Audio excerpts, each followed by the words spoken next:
네, 신세계백화점이 올해 사상 최대 실적을 기록했습니다. 경기 불황에도 불구하고 유통가의 자존심을 지킨 셈입니다. 이 내용 유통산업부 전효성 기자와 함께 다뤄보도록 하겠습니다.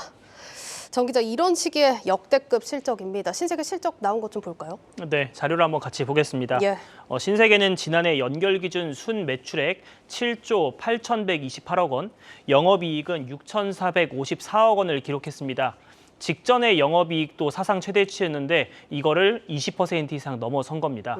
주력 사업인 백화점 부문이 특히 호실적을 거뒀는데요. 네.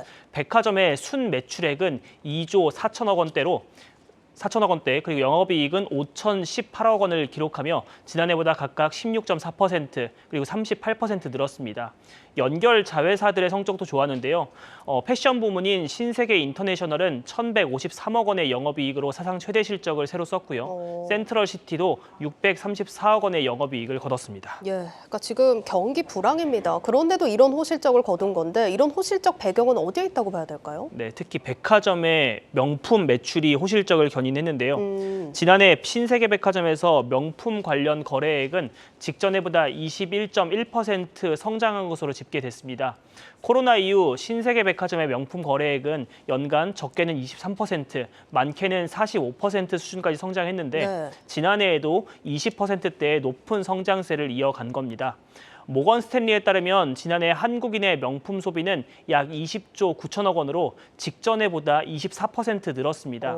이걸 국민 1인당 금액으로 따져보면요. 예. 325달러 수준인데요. 이게 미국 개인당 명품 소비 금액인 280달러를 앞서는 수준입니다. 아, 그래요? 네, 그렇습니다. 업계에서는 코로나를 거치면서 여행이나 면세점을 가지 못하니까 그런 해외 여행 소비를 네네. 백화점 명품 소비가 대체했다는 분석을 내놓고 있는 겁니다. 그러니까 소비는 준다고 해도 명품 소비는 계속 느는 게 지금의 현상인 것 같습니다. 그러니까 결국 백화점 업계 실적이 이렇게 명품 부문의 실적에 따라서 좀 좌지우지되지 않을까 이런 생각이 드는데 명품 분야에서 그럼 신세계가 다른 업체보다 좀 우위에 있다고 볼 수 있을까요? 네, 사실 명품 브랜드는 명품 브랜드를 어떻게 백화점에 들여놓는지가 백화점의 매출을 크게 갈라놓는 요소로 꼽힙니다. 네. 명품 브랜드의 눈높이가 그만큼 높기 때문인 거죠.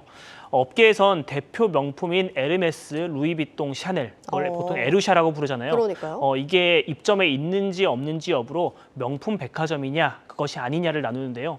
우리나라 4대 백화점 점포가 총 66곳입니다. 이 중에서 에르샤 3개 브랜드가 모두 입점한 점포는 7곳에 불과합니다. 이 중 7곳에서 지금 보시는 것처럼 신세계 백화점이 차지하는 곳이 4곳입니다. 절반 절반이 이상인 넘네요. 거죠. 그렇죠. 그러다 보니까 그만큼 신세계가 명품 브랜드 위치에 공을 들인 걸 확인할 수 있다는 거죠. 신세계는 점포 수는 적지만 공격적인 증축 그리고 점포 리뉴얼을 추진하는 지역 1번점 전략을 이어오고 있습니다. 당연히 그 중심에는 명품이 있었고요. 예. 정유경 신세계 총괄 사장이 취임한 이후 내세운 전략이 바로 지역 1호점 전략인데 정 사장은 그동안 약 2조 원을 투입해서 강남점 리뉴얼 그리고 센텀시티점 증축 등을 주도했습니다. 실제 이 리뉴얼을 한 2년 정도 거친 뒤에 강남점 같은 경우는 국내 1위 백화점 자리를 2019년부터 수성 중이고요. 이게 사실 전 세계 백화점 중에 매출 1위입니다. 현재는 연간 거래액이 3조 원을 눈앞에 두고 있는 상황인 겁니다. 네, 그러니까 이런 역대급 실적에 직원들 특별 경력금 규모가 100억 원에 책정이 됐다고 합니다. 그러니까 회사 내에서는 축제 분위기인 건 맞는데 주주들은 좀 속이 타는 것 같습니다. 주가가 계속해서 지지부진하거든요. 사실 이런 실적 발표가 나왔음에도 움직임이 별로 없더라고요. 네. 원인을 뭐라고 봐야 될까요? 그렇죠. 사실 사상 최대 실적 지난해에도 그렇고 올해도 그랬는데 예. 발표했지만 신세계 주가는 0.76% 소폭 오르는 데 그쳤습니다. 신세계의 시가총액은 현재 2조 2천억 원 수준인데요. 투자자들 사이에서는 강남점에 이렇게 땅값이 비싸게 오른 점포만 팔아도 이 시가총액을 넘어설 거다 이런 얘기가 나오고 있습니다. 답답함이 느껴지네요. 네, 그렇죠.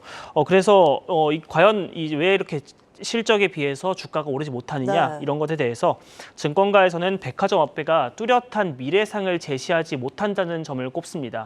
보통 주가는 미래 성장성에 반응을 하지 않습니까? 예. 당장 실적보다는 또 얼마나 미래 사업을 탄탄하게 갖추고 있느냐 예. 이런 것인데 백화점 같은 경우는 이렇게 업력이 오래된 만큼 이런 신사업 동력 같은 게 약할 수밖에 없다는 거죠. 이거는 업계가 다 같이 처한 상황인 거네요. 네, 맞습니다. 사실 롯데나 현대백화점 같은 경우도 마찬가지이긴 합니다. 예.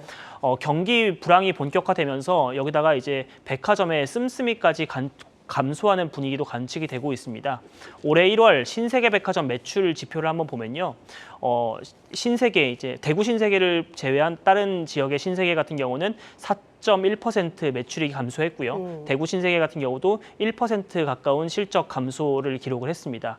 여기에 엔데믹으로 여행 수요가 늘어나고 환율까지 이제 안정세로 접어들면서 백화점보다는 면세점이나 해외 쇼핑으로 넘어갈 가능성이 엿보이는 상황인 것도 맞습니다. 그러니까 지금은 벌이가 괜찮겠지만 앞으로 성장성에 물음표가 붙는다라는 분석입니다. 신세계 계획은 좀 어떻습니까, 그럼? 네, 신세계도 이런 부분에 대해서 고민이 많은 것 같습니다. 네.